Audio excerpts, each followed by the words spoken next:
हाँ जी, चैलेंज। बिस्मिल्लाहिर्रहमानिर्रहीम, अस्सलाम वालेकुम। टॉपिक हमारा प्रॉस्पेक्टस का ही चल रहा है और आज प्रॉस्पेक्टस के टॉपिक से मुतालिक आखिरी लेक्चर है और वो है कमेंसमेंट ऑफ बिजनेस।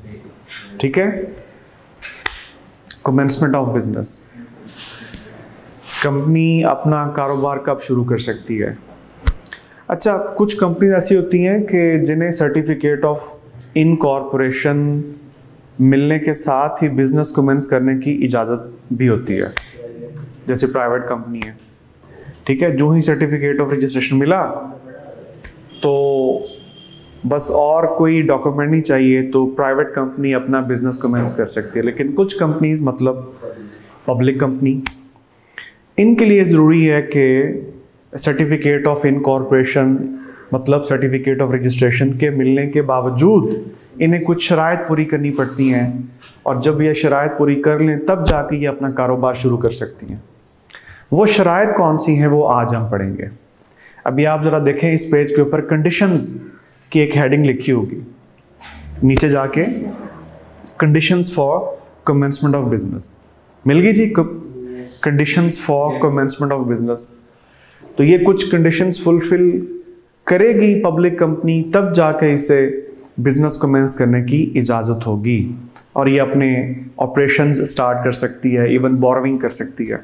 और जब तक ये कंडीशंस फुलफिल नहीं की जाएंगी तो कानून के मुताबिक इस कंपनी को इजाज़त नहीं है कि ये बिजनेस कमेंस कर सके या बोरोविंग पावर एक्सरसाइज कर सके, मतलब कि कोई कर्ज वगैरह किसी से ले सके। अच्छा, अब इससे पहले कि मैं यहाँ से बात को आगे चलाऊं, वो कंडीशंस आपको बताऊं कि वो कंडीशंस कौन सी हैं बिजनेस कमेंस करने के लिए। एक टर्म अभी थोड़ी देर में इस्तेमाल होगी, वो मैं चाहता हूं कि वो टर्म पहले आपको समझा दूं। मिनिमम सब्सक्रिप्शन की एक टर्म जो है अभी इस्तेमाल होने जा रही है। मिनिमम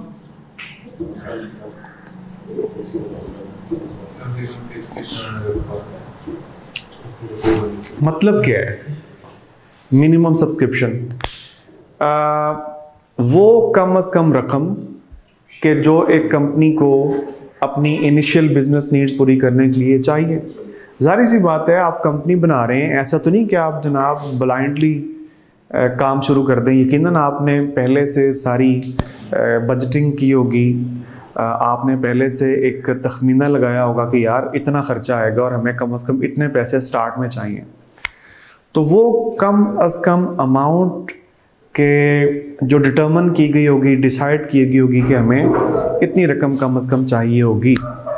ठीक है, बिजनेस को मैनेज करने के लिए, अपनी इब्तदाई ज़रूरियात पूरी करने के लिए, तो उस कम से कम रकम को हम क्या बोलते हैं? Minimum subscription. मिसाल के तौर पे बिल्डिंग चाहिए, अच्छा, और इक्विपमेंट चाहिए, बता दें यार, मैन पावर चाहिए आपको। ये तमाम चीज़ें बगैर पैसों के तो आनी नहीं है। ठीक है, तो इन तमाम चीज़ों के लिए जो एक एस्टिमेट किया गया होगा कि हमें कम से कम इतनी रकम जो है वो रिक्वायर्ड होगी, तो उतनी रकम को हम क्या कहते हैं? वो जो मिनिमम अमाउंट जिसको एस्टिमेट किया गया होगा कि इतनी रकम हमें चाहिए होगी अपनी नीड्स के लिए, अपनी इनिशियल नीड्स के लिए ख़ास तौर पे, उस मिनिमम अमाउंट को नाम दिया गया है मिनिमम सब्सक्रिप्शन। अच्छा, इस टर्म को हमने समझ लिया। अब ज़रा आप आगे आएँ तो इसी के अंदर एक और चीज़ वो कहता है कि अगर कोई अमाउंट डिसाइड नहीं की गई थी एज मिनिमम सब्सक्रिप्शन, ये जुमले पे गौर करना ज़रा। अगर प्रमोटर्स वगैरह ने, सब्सक्राइबर्स टू मेमोरेंडम ने, जो इनिशियल मेंबर्स है कंपनी के, उन्होंने मिनिमम सब्सक्रिप्शन की कोई अमाउंट डिसाइड नहीं की थी, तो फिर कानून कहता है कि the whole amount of share capital, फिर वही मिनिमम सब्सक्रिप्शन तस्वुर की जाएगी। ठीक हो गया? कौन सी amount? The whole amount of share capital, फिर वो मिनिमम सब्सक्रिप्शन तस्वुर की जाएगी। अब आप देखें यहाँ पे एक ब्रैकेट में उसने कुछ लिखा हुआ है कि other than that to be issued not for cash. मतलब क्या कि अगर कंपनी के कुछ शेयर्स ऐसे भी हैं कि जो कैश के अलावा किसी और एसेट या चीज़ के बदले में इशू किए गए हैं, तो वो इस रकम में शामिल नहीं है। ठीक है, इससे मुराद कैश है, अमाउंट है। वैसे बाय द वे क्या ऐसा हो सकता है कि अदर देन कैश भी कंपनी शेयर्स इशू करे? तो बिल्कुल जनाब, जैसे बिल्कुल किसी बंदे से मशीनरी लेके उतनी मालियत के शेयर्स को दे दिए, या किसी के पास बिल्डिंग थी जिसको कंपनी इस्तेमाल कर सकती है तो उतनी मालियत के शेयर्स उसको इशू कर दिए। तो ये वाली जो है बिल्डिंग या इक्विपमेंट या मशीनरी, ये जितनी मालियत की है, इस मालियत को हम मिनिमम सब्सक्रिप्शन की रकम में तस्वुर नहीं करेंगे। तो मिनिमम सब्सक्रिप्शन के टॉपिक को ज़रा कंक्लूड करते हैं। दो बातें कुल हमने पढ़ी हैं। पहली बात क्या पढ़ी है कि वो मिनिमम अमाउंट के जो इनिशियल नीड्स पूरी करने के लिए एक एस्टिमेट की होगी, ठीक है, वो है मिनिमम सब्सक्रिप्शन। और अगर मिनिमम सब्सक्रिप्शन की कोई रकम डिसाइड नहीं की गई तो फिर the whole amount of share capital, ये मिनिमम सब्सक्रिप्शन तस्वुर किया जाएगा।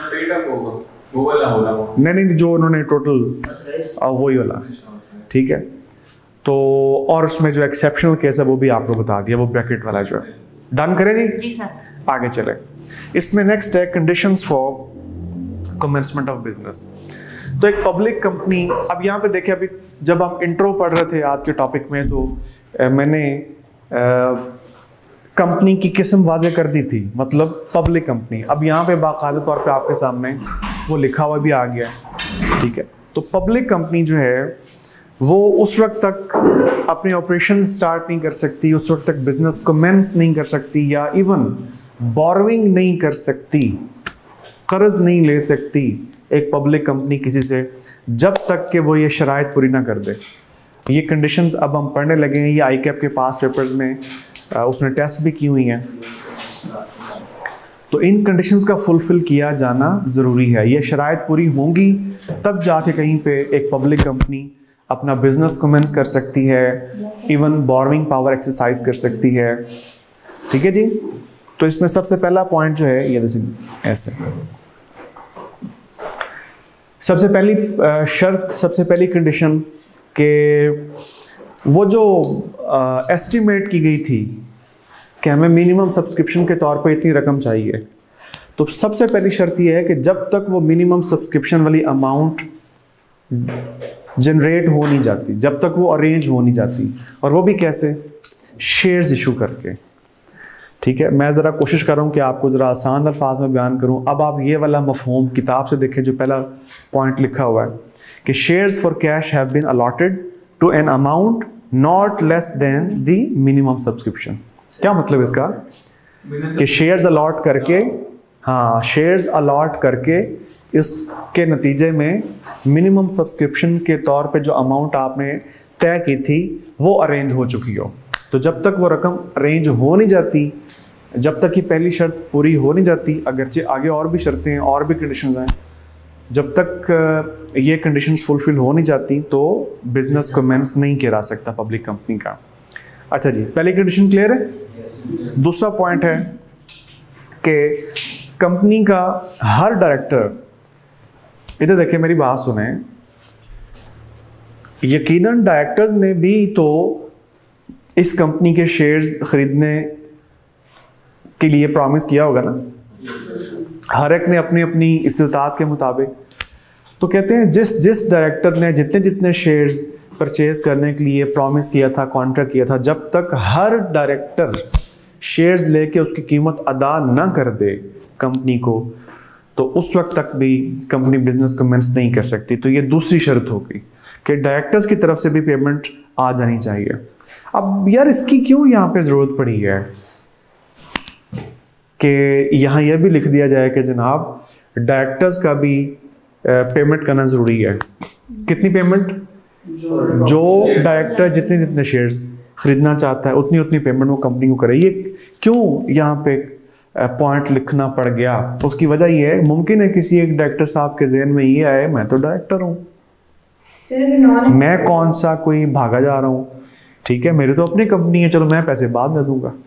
तो उसकी तो बात ही नहीं हो रही, ये तो उसकी बात हो रही है जो मैनेजमेंट करने वाले डायरेक्टर्स हैं आपके, ठीक है, एग्जीक्यूटिव डायरेक्टर्स। अच्छा, इस पॉइंट की वजाहत समझ आई आपको? मतलब किसी के जहन में अगर ये आ रहा हो कि जनाब मैं तो डायरेक्टर हूं, मैंने तो यहीं पर आना, मेरी अपनी कंपनी है, चलो मैं बाद में पैसे दे दूंगा, तो साहब नहीं, ये लॉ की रिक्वायरमेंट है कि आप पैसे अदा करें। जितने शेयर्स आपने कंपनी से लिए हैं, ये लेने का वादा किया है, उतने पैसे आप अदा करें कंपनी को, चूंकि कमेंसमेंट ऑफ बिजनेस की शराइत में से ये एक शर्त है। जी बताइए, ये भी समझ आ गया? अच्छा, इसके बाद है तीसरा पॉइंट कि अगर सिचुएशन ऐसी बन गई हो, सूरत हाल ऐसी बन गई हो कि जो एप्लीकेंट्स की जानिब से रकम आई हुई थी वो रकम लौटानी पड़ जाए, तो जब तक वो रकम उन एप्लीकेंट्स को लौटा नहीं दी जाती तब तक भी कंपनी बिजनेस कमेंस नहीं कर सकती। अच्छा, अब ये जो एक पॉइंट है ना, मैं बताता हूँ आपको, ये जो रीपेमेंट ऑफ अमाउंट है कि जब तक एप्लीकेंट्स को उनकी रकम अदा नहीं कर दी जाती तब तक भी कंपनी को बिजनेस कमेंस करने की इजाज़त नहीं मिलेगी। सवाल ये पैदा होता है कि ये एप्लीकेंट्स को उनकी अमाउंट्स वापस करने की नौबत आएगी ही क्यों? ठीक है ना, मतलब उनको वापस क्यों पैसे करने पड़ेंगे? एप्लीकेंट्स से मुराद कौन से हैं? अभी कल भी हम बात कर रहे थे, शेयर होल्डर्स नहीं, लोगों में से वो लोग जिन्होंने कि कंपनी के शेयर्स खरीदने के लिए बैंकों में दरख्वास्तें जमा करवाई हैं पैसों के साथ, ठीक है। तो अगर कभी सिचुएशन ऐसी आ जाए कि उनको उनके पैसे वापस करने पड़ जाए, तो जब तक पैसे वापस कर नहीं दिए जाते तब तक भी बिजनेस कमेंस नहीं कर सकता। अब सवाल मैंने खुद रेज किया कि भाई ऐसी नौबत क्यों आएगी, उन एप्लीकेंट्स को उनकी अमाउंट्स वापस क्यों करनी पड़ेंगी? तो उसकी एक पूरी क्या कहते हैं डिटेल है, पस मंज़र है, बैकग्राउंड है, जो मैं आपको बताता हूँ। लेकिन मैं चाहता हूँ कि पहले रिमेनिंग दो शराइत भी आप पढ़ लें, ठीक है। तो हम कंडीशंस वाला टॉपिक पहले ख़त्म करते हैं, फिर ये टॉपिक शुरू कर लूँगा। भला कौन सा? कि एप्लीकेंट्स को अमाउंट्स वापस करने की नौबत कब आती है, किस सिचुएशन में एप्लीकेंट्स को रकम वापस करनी पड़ जाती है। तो पहले ये कंडीशंस वाला टॉपिक आप ख़त्म कर लें। गालिबन 3 कंडीशंस हमने पढ़ ली हैं, अब 4th वाली की तरफ चलते हैं। नहीं, टोटल 5 हैं, ये ई पॉइंट तक हैं, ठीक है। 4th कंडीशन है कि कंपनी के चीफ एग्जीक्यूटिव की जानिब से, या मैं आपसे चाहूंगा कि इसको जरा आप नुमाया कर लें, ये चीफ एग्जीक्यूटिव के बाद देखें और उसने कहा हुआ है कंपनी के चीफ एग्जीक्यूटिव की जानिब से, या एक डायरेक्टर एंड कंपनी सेक्रेटरी। अब ये 2 बंदे हैं और फोकस कर रहे हैं, यानी चीफ एग्जीक्यूटिव अकेले की तरफ से या 2 अफराद। वो 2 अफराद कौन हैं? कोई भी एक डायरेक्टर प्लस कंपनी सेक्रेटरी, इनकी तरफ से एक डिक्लेरेशन रजिस्ट्रार को फाइल किया जाए। डिक्लेरेशन, अब आप कहेंगे साहब ये डिक्लेरेशन का मतलब क्या होता है? आप याद कीजिए, ऑलरेडी हम अपनी क्लास के अंदर इसका मतलब पढ़ चुके हैं, इकरारनामा। तो एक डिक्लेरेशन ऑफ कंप्लायंस, ये अल्फाज आपको बताए हुए हैं, ठीक है। हाँ जी, चीफ एग्जीक्यूटिव की जानिब से या जो मैंने अदर पर्सन बताए उनकी तरफ से एक डिक्लेरेशन ऑफ कंप्लायंस रजिस्ट्रार को फाइल किया जाए, जिसमें क्या बताया जाए? ये इकरार किया जाए कि जितनी कंडीशंस हैं बिजनेस कमेंस करने के लिए या बोरोइंग पावर एक्सरसाइज करने के लिए, वो कंडीशंस फुलफिल कर दी गई हैं। तो एक इकरारनामा, एक डिक्लेरेशन ऑफ कंप्लायंस रजिस्ट्रार को फाइल किया जाना ज़रूरी है। किन अफराद की तरफ से? उम्मीद करता हूँ समझ आ गया आपको, याद भी हो गए, ठीक है। और लास्ट जो पॉइंट है, लास्ट जो कंडीशन है वो ये कि अगर एक ऐसी कंपनी है कि जिसने ये रकम जनरेट करने के लिए प्रॉस्पेक्टस इशू ही नहीं की। अच्छा, मुझे एक बात इधर देखें, एक बात तो तय है कि बिजनेस कमेंस करने के लिए आपके पास मिनिमम सब्सक्रिप्शन वाली अमाउंट तो होनी चाहिए, बता दें यार। Yes sir. उसके बगैर तो आप कैसे बिजनेस कमेंस करेंगे? तो ये बात डिसाइडेड है कि बिजनेस की कमेंसमेंट के लिए आपके पास इतने पैसे होने चाहिए, ये मिनिमम सब्सक्रिप्शन वाले, ठीक है। अब उसमें एक तरीका आपने ये पढ़ लिया कि ये रकम जमा कर की जा सकती है प्रॉस्पेक्टस इशू करके, लोगों को इनवाइट करके कि आएँ जी कंपनी की सिक्योरिटी सब्सक्राइब करें, एक तरीका ये है। लेकिन अगर एक कंपनी ने ये वाली रकम लोगों को इनवाइट किए बगैर जमा करनी है, कुछ बात पहले पड़ रही है, यानी प्रॉस्पेक्टस इशू ही नहीं की, लोगों को, आम आवाम को इनवाइट ही नहीं किया गया, तो सवाल पैदा होता है फिर ये मिनिमम सब्सक्रिप्शन वाली जो अमाउंट है वो कैसे जनरेट करेंगे? सिग्नेटरीज जो होंगे सर वो। तो उसका एक जवाब सुन लें।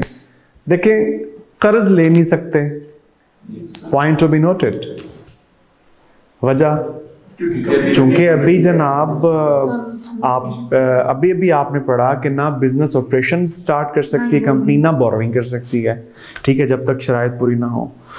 तो मैंने खुद ही क्वेश्चन किया कि अगर पब्लिक से कैपिटल जनरेट नहीं किया गया, प्रॉस्पेक्टस इशू नहीं की गई, तो फिर ये पैसे कैसे इकट्ठे करने हैं उन्होंने?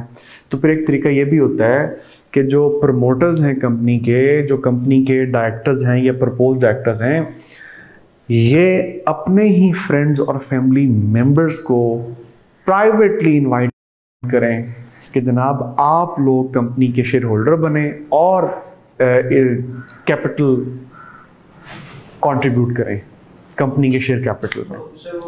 तो अब इसको नाम क्या देते हैं?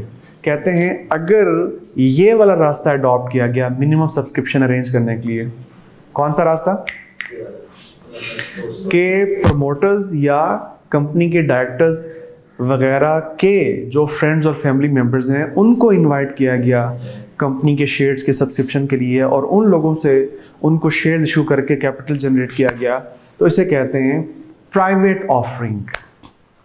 क्या कहते हैं इसे? प्राइवेट ऑफरिंग कहते हैं इसे। प्राइवेट प्लेसमेंट के अल्फाज भी कहीं पे लिखे हुए हैं, ठीक है। तो इस तरह भी कैपिटल आ सकते हैं। पहले तो ये बता दें, ये बात समझ आई? जी सर। बता दें यार। अच्छा, अब एक स्टेटमेंट का नाम सुन लें प्लीज। अगर कंपनी ने ये मिनिमम सब्सक्रिप्शन का अरेंज इस रूट से किया है, जो अभी रूट आपको बताया, कौन से वाला, यानी प्राइवेट ऑफरिंग के जरिए, प्राइवेट ऑफरिंग के जरिए अगर कैपिटल जनरेट किया गया है, तो इस सूरत में एक लीगल रिक्वायरमेंट है जिसको फुलफिल करना ज़रूरी है, और वो लीगल रिक्वायरमेंट ये है कि रजिस्ट्रार को एक डॉक्यूमेंट फाइल किया जाए जिसमें ये बताया जाए कि हमने इतनी रकम ये प्राइवेट ऑफरिंग के जरिए अरेंज की है। उस डॉक्यूमेंट को कहते हैं statement in lieu of prospectus. You people can see the words, ये लिखा हुआ है, so you should highlight these words. तो ये एक डॉक्यूमेंट है जो रजिस्ट्रार को फाइल करना है। इस डॉक्यूमेंट को क्या बोलते हैं? Statement in lieu of prospectus. और आप लोगों को पसे मंजर बता दिया गया कि ये डॉक्यूमेंट किस सिचुएशन में फाइल करना पड़ता है और जरूरी है। डन करें जी। तो ये हैं वो 5 कंडीशंस कि अगर ये 5 कंडीशंस फुलफिल हो गई तो इसका मतलब है कि certificate of commencement of business आप ले सकते हैं, और अगर आपको वो मिल गया तो फिर आप की जो पब्लिक कंपनी है वो बिजनेस भी कमेंस कर सकती है और बोरोइंग पावर भी एक्सरसाइज कर सकती है। अच्छा, अब एक चीज जो पेंडिंग थी वो शुरू करते हैं। कौन सी वाली भला पेंडिंग थी? वो सी पॉइंट के, हाँ, जो रीपेमेंट वाली जो बात हम कर रहे थे, अब वो डिटेल में करते हैं। जरा अटेंशन इधर करें था। तो जो होता कुछ यूं है, ये ज़रा प्लीज़ बड़ी तवज्जो के साथ ये बातें आपने सुननी है, क्योंकि ये जितने पॉइंट्स मैं बोलने लगा हूँ ये इंटरलिंक्ड हैं एक दूसरे के साथ, ठीक है। जब एक कंपनी ने प्रॉस्पेक्टस इशू करके तो कैपिटल जनरेट करने का प्लान किया कि हमने पैसे इकट्ठे करने इस तरीके से, आवाम को इनवाइट करके, तो इस सूरत में क्या होता है कि एक तरफ कंपनी ने प्रॉस्पेक्टस इशू कर दी और साइमल्टेनियसली साथ ही ये पब्लिक कंपनी क्या करेगी, अपनी शेयर्स की लिस्टिंग के लिए स्टॉक एक्सचेंज में एप्लीकेशन दे देगी। दो काम इकट्ठे हो रहे हैं पैरेलल। कौन कौन से वाला? इधर से इश्यूएंस ऑफ प्रॉस्पेक्टस हो गई है और साइमल्टेनियसली क्या कर दिया कंपनी ने, स्टॉक एक्सचेंज में अपनी सिक्योरिटीज की लिस्टिंग के लिए दरख्वास्त दे दी है, एप्लीकेशन दे दी है। अब जनाब इंतज़ार हो रहा है किस चीज़ का, कि लिस्टिंग की अप्रूवल मिल जाए। स्टॉक एक्सचेंज सिक्योरिटीज की लिस्टिंग की अप्रूवल दे दे, मतलब अप्रूव हो जाए लिस्टिंग जो है, ताकि बाद में इस कंपनी के जो शेयर होल्डर्स हैं वो स्टॉक एक्सचेंज के फोरम को इस्तेमाल करते हुए इस कंपनी के शेयर्स सेल कर सकें। ठीक है, इस कंपनी के शेयर्स की सेलिंग बाइंग स्टॉक एक्सचेंज के फोरम पे हो सके। इस मकसद के लिए आपने लिस्टिंग के अप्रूवल की दरख्वास्त दी है स्टॉक एक्सचेंज को। अच्छा, तो इधर से इंतज़ार हो रहा है लिस्टिंग की अप्रूवल का, और दूसरी जानिब लोग बैंकों में एप्लीकेशंस जमा करवा रहे हैं अलॉन्ग विद अमाउंट्स। बात पहले पढ़ रही है? नहीं, प्रॉस्पेक्टस के नतीजे में, in response to the prospectus, in response to the issuance of prospectus, आवाम क्या कर रही है, या जो इंटरेस्टेड लोग हैं वो क्या कर रहे हैं, वो एप्लीकेशंस जमा करवा रहे हैं मुकर्रर करदा बैंकों में पैसों के साथ। आप समझ आ गई जनाब? तो ये मैं कह रहा था पैरेलल अब ये चीज़ चल रही है। बैंकों वाली क्या बात की मैंने, जल्दी से दोहराएं। जो इंटरेस्टेड लोग हैं वो बैंक्स में एप्लीकेशन जमा करवा रहे हैं पैसों के साथ। कितने पैसे? जितने शेयर्स खरीदने हैं उस तनासुब से वो रकम जमा करवा रहे हैं। उधर से कंपनी इंतज़ार कर रही है कि जनाब लिस्टिंग अप्रूव हो जाए। अगर तो लिस्टिंग बिल आखिर अप्रूव हो जाती है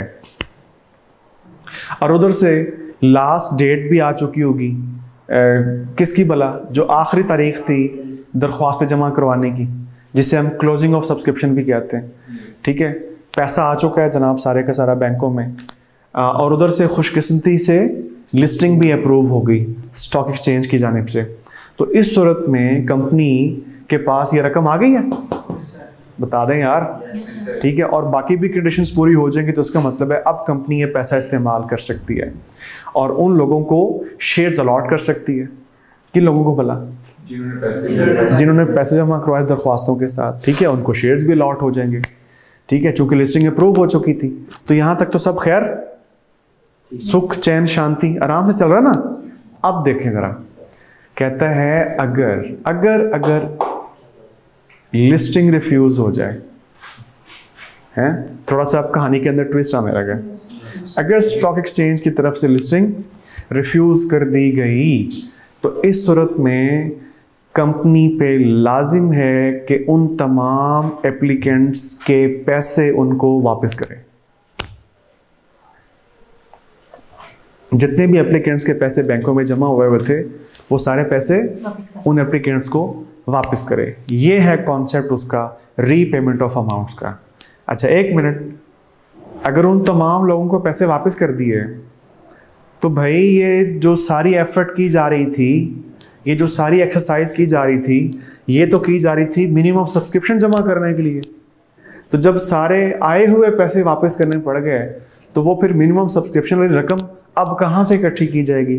तो उसके लिए जो कर्जा ले नहीं सकते तो फिर जो तरीका अवेलेबल है वो इत्तेफाक की बात है, अभी थोड़ी देर पहले हम पढ़ चुके हैं। फिर आप वो पैसा कैसे इकट्ठा कर सकते हैं? प्राइवेट ऑफरिंग के जरिए आप वो कैपिटल जनरेट कर सकते हैं। डन हो गया जी ये चीज। तो ये जितनी चीज मैंने अभी आपको बताई है, ये सारे का सारा कॉन्सेप्ट इस एग्जांपल में लिखा हुआ है। ठीक है, ये सारे स्टेप्स जो हैं इस एग्जांपल में लिखे हुए हैं।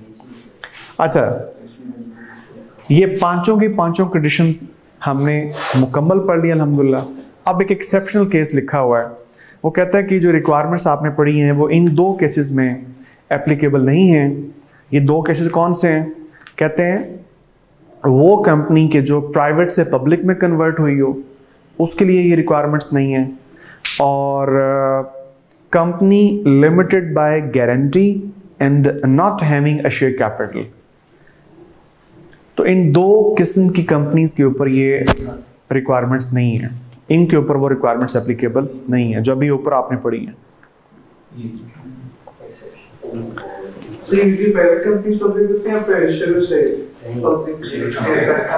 ये तो डिपेंड करता है प्रमोटर्स के ऊपर कि उन्होंने किस तरह की कंपनी अपनी रजिस्टर्ड करवानी है।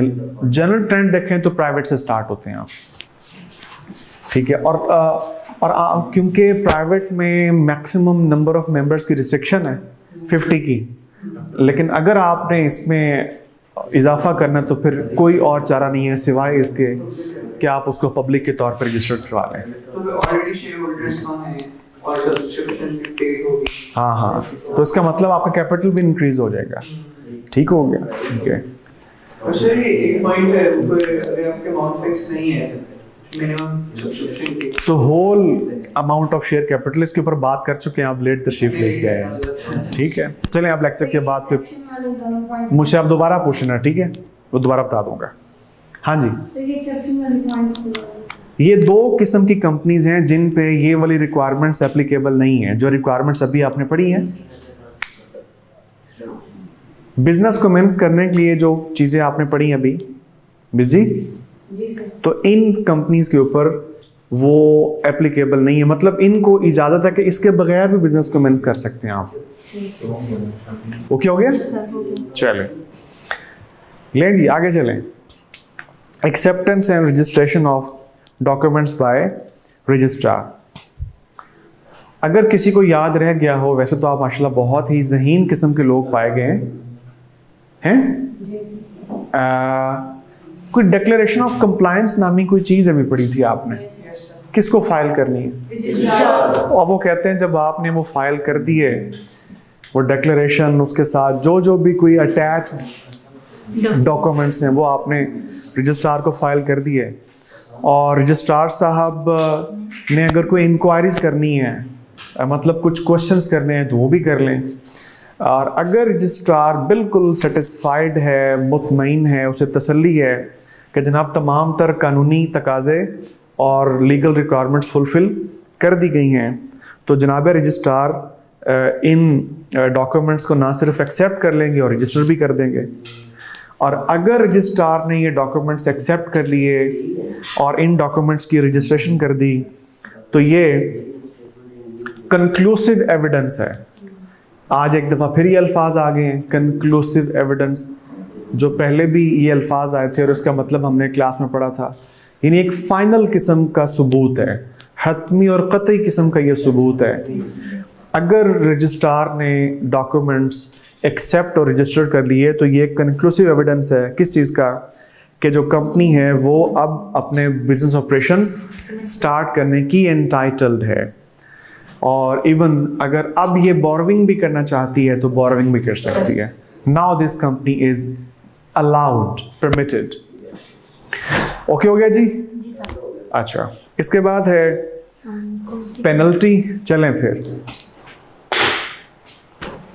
अगर ये रिक्वायरमेंट्स फुलफिल नहीं की गई थी, ये कंडीशंस फुलफिल नहीं की गई थी, कौन सी कंडीशंस यार जो आपने पढ़ी हैं 5 कंडीशंस पिछले पे, अगर ये शराइत पूरी नहीं की गई थी और इनको पूरे किए बगैर ही कंपनी ने बिजनेस कमेंस कर लिया या बोरोविंग कर ली, तो क्या ये खुल्लम खुल्ला कानून की खिलाफ वर्जी है या नहीं? तो अगर ये कानून की खिलाफ वर्जी है, वायलेशन है, तो इसका मतलब है इस सूरत में फिर सज़ा मिलनी चाहिए ना, तो पेनल्टी इंपोज की जाएगी लेवल 2 के मुताबिक। देख लीजिए लेवल 2 वाली है। तो हर वो ऑफिसर या हर वो पर्सन कंपनी से रिलेटेड के जो इस कॉन्ट्रावेंशन का रिस्पॉन्सिबल है, कॉन्ट्रावेंशन मतलब वायलेशन, जो भी शख्स इस वायलेशन का कसूरवार है, रिस्पॉन्सिबल है, तो उस पे लेवल 2 के मुताबिक पेनल्टी इम्पोज की जाएगी। अच्छा, अब यहाँ पे एक स्टेटमेंट के अंदर देखें, अल्फाज लिखे हुए हैं without prejudice to other liabilities. इन अल्फाज का मतलब, पहले मुझे ये बताएं, अल्फाज मिल गए? जी सर। बोल दें भाई। जी सर।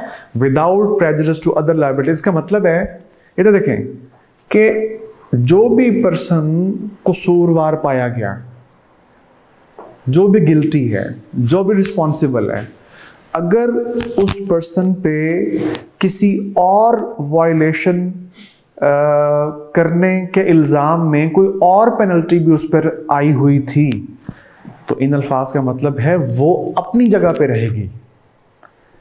तो ऐसा नहीं है कि उस पेनल्टी, ऑलरेडी जो पेनल्टी इम्पोज हुई है उसकी वजह से उस पर तरस खा के अब ये कहा जाए कि जनाब चले उसके ऊपर वो भी तो है ना, तो ये लेवल 2 की पेनल्टी इस जुर्म में उसके ऊपर इम्पोज ना करें, माफ कर दें। नो, वो जो पेनल्टी उसके ऊपर लगी हुई है किसी और इल्जाम पे लगी हुई है, ठीक है, उसने कोई और वायलेशन की हुई थी, तो वो अपनी जगह पे रहेगी। लेकिन ये जो पेनल्टी लेवल 2 की है ये भी बरकरार रहेगी। कुछ बात पल्ले पड़ी? कोई तरस नहीं खाना उसके ऊपर हमने, क्योंकि जो पहली वाली पेनल्टी इसके ऊपर इम्पोज है तो वो भी क्यों आई थी? यकीनन उसने कोई ना कोई वायलेशन की थी, ठीक है, तभी उसके ऊपर वो पेनल्टी आई हुई थी। ये उन अल्फाज का मतलब है जो विदाउट प्रेजुडिस वाले जो अल्फाज लिखे हुए हैं। अच्छा, इसके बाद है जनाब status of contracts by company. आई के आपके पास पेपर्स में यहाँ से क्वेश्चंस आए हुए हैं इस पैराग्राफ में से। ये प्रोविजन है क्या? ये स्टेटस वाली जो हेडिंग लिखी हुई है इसके नीचे जो पैराग्राफ है, ये प्रोविजन क्या है जरा सुन लें। अगर कंपनी ने अभी तक certificate of commencement of business नहीं लिया था, क्या मतलब भाई कि ये शराइत अभी फुलफिल नहीं हुई थी और अभी तक रजिस्ट्रार को डिक्लेरेशन ऑफ कंप्लायंस फाइल नहीं किया गया था, या फर्ज करें डिक्लेरेशन ऑफ कंप्लायंस फाइल किया हुआ था लेकिन अभी तक रजिस्ट्रार की तरफ से रजिस्ट्रेशन नहीं आई हुई थी, तो इस दौरानिये में अगर कंपनी ने किसी पार्टी के साथ कोई कॉन्ट्रैक्ट कर लिया, दोहरा दो, अगर या तो ये शराइत पूरी नहीं हुई थी या डिक्लेरेशन दिया हुआ था अभी तक रजिस्ट्रार से उसकी रजिस्ट्रेशन नहीं हुई थी, तो उसका मतलब है या थोड़ा वेट कर लें, रजिस्ट्रार की तरफ से फाइनल रजिस्ट्रेशन आने दें, तब आप किसी के साथ कॉन्ट्रैक्ट कर लें। लेकिन अगर कंपनी ने कॉन्ट्रैक्ट कर लिया किसी पार्टी के साथ, किस सिचुएशन में? क्या अभी कंडीशन फुलफिल ही नहीं हुई, ठीक है, अभी कमेंसमेंट की इजाजत मिली ही नहीं है बाकायदा तौर पे, किसकी तरफ से? रजिस्ट्रार की तरफ से। तो इस दौरान, इस टाइम पीरियड में अगर कंपनी ने किसी पार्टी के साथ कोई कॉन्ट्रैक्ट कर लिया, so that contract will be provisional. You can see a word provisional, मतलब आर्जी, टेम्पररी। तो इस कॉन्ट्रैक्ट को महज एक आर्जी कॉन्ट्रैक्ट तस्वुर किया जाएगा। अब पता नहीं क्यों मुझे लग रहा है कि जितने का आप ज़हीन हो गए हैं इस सवाल का जवाब आप दे लेंगे। Yes sir. ये जो कॉन्ट्रैक्ट अभी तक प्रोविजनल है, आर्जी है, ये कॉन्ट्रैक्ट कंपनी पे कब बाइंडिंग होगा? जब रजिस्ट्रार की तरफ से रजिस्ट्रेशन हो जाएगी, ठीक है, जब वो तमाम तर कानूनी तकाजे पूरे करने के बाद रजिस्ट्रार ने कंपनी को बिजनेस कमेंस करने की इजाज़त दे दी, रजिस्ट्रेशन हो गई, तो अब आके फिर वो जो प्रोविजनल कॉन्ट्रैक्ट था वो बाइंडिंग कॉन्ट्रैक्ट हो जाएगा, ठीक है जी। और अब उस कॉन्ट्रैक्ट के ऊपर अमल करने के लिए कंपनी भी बाउंड है और वो पार्टी भी बाउंड है जिसके साथ वो कॉन्ट्रैक्ट किया गया था। और आखिरी टॉपिक है जी आपका कि प्रोस्पेक्टस और statement in lieu of prospectus, मतलब क्या, किस सूरत में प्रोस्पेक्टस इशू की जाएगी और किस सूरत में statement in lieu of prospectus deposit file की जाएगी रजिस्ट्रार को। तो पहले देखते हैं, बल्कि आप किताब में देखिए, मेरे सवाल का जवाब दें। अगर एक कंपनी कैपिटल जनरेट करने के लिए प्रोस्पेक्ट पब्लिक को इनवाइट करती है, मेरे मुंह से जवाब निकल ही गया, मैंने आपसे क्या पूछा अगर एक पब्लिक कंपनी कैपिटल जनरेट करने के लिए पब्लिक को इनवाइट करती है तो इस सूरत में कौन सा डॉक्यूमेंट इशू करना पड़ता है? प्रॉस्पेक्टस। ओके हो गया? अच्छा, दूसरा पॉइंट है कि अगर पब्लिक को इनवाइट नहीं किया गया लेकिन कैपिटल भी जनरेट करना है स्टेटमेंट ऑफ प्रोस्पेक्टस, तो उस सूरत में फिर क्या है? प्राइवेट ऑफरिंग करें। प्राइवेट ऑफरिंग करके आप क्या कर सकते हैं? Statement in लिeu of prospectus issue करेंगे। अभी भी ये बात हुई है। और तीसरा और आखिरी पॉइंट, अगर वो रीपेमेंट ऑफ अमाउंट्स वो जो एप्लीकेंट्स की तरफ से बैंकों में जमा हुई थी उनकी रीपेमेंट्स उन एप्लीकेंट्स को वापस करने की नौबत आ जाती है, तब भी क्या होता है? तब भी आप प्राइवेट ऑफरिंग के जरिए रकम जमा कर सकते हैं और इस सूरत में भी आपको स्टेटमेंट इन लिeu ऑफ प्रॉस्पेक्टस जमा करवानी पड़ती है रजिस्ट्रार। जी, ये है जी आपका टॉपिक। ठीक है जी, चैप्टर भी खत्म हो गया अल्हम्दुलिल्लाह। कल फिर इंशाल्लाह न्यू टॉपिक स्टार्ट करेंगे। नहीं, पास नहीं करना है सर।